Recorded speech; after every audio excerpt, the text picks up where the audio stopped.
السلام عليكم. في هذا الفيديو غادي نخليكم تشوفوا فرحة مهاجرين بتسوية أوضاعهم ومنحهم منحة شهرية في الماروك. نعم خويا الجزائري، اسكو هذه المنحة غادي تتوجه للرعية المراكشي؟ لا. اسكو يستفاد منها الرعية المراكشي؟ لا. ومفتخرين بها بارطاجينها في الصفحات ويقول لك روح ابعثها الجزائريين يشوفوا سيدنا امير المؤمنين كيفاش يزربع في دراهمه.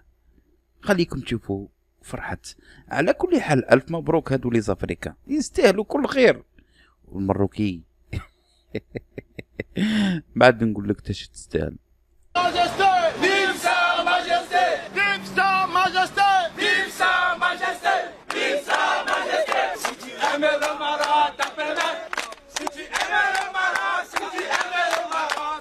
أمير الماروك.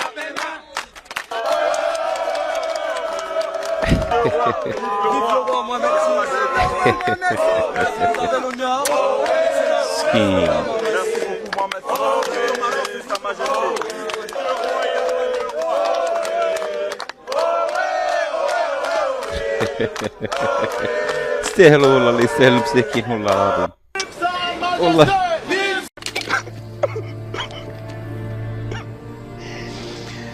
Oh no,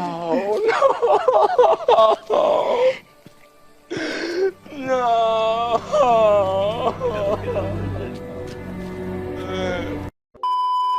والله اللي يستاهلوا هادو الزغابة، هادو يستاهلوا مساكين.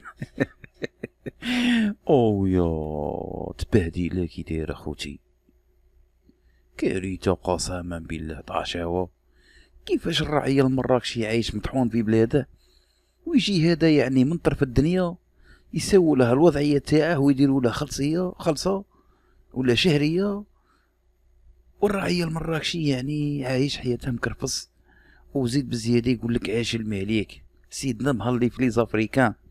لا حول ولا قوة الا بالله. خوتي كان هذا هو الفيديو، ماذا بكم نتوما تاني تعاونوا لي ماروكان وتبارطاجوه على اوسع نطاق باش توصل المعلومة للرعية المراكشي. تحياتي لكم والسلام عليكم.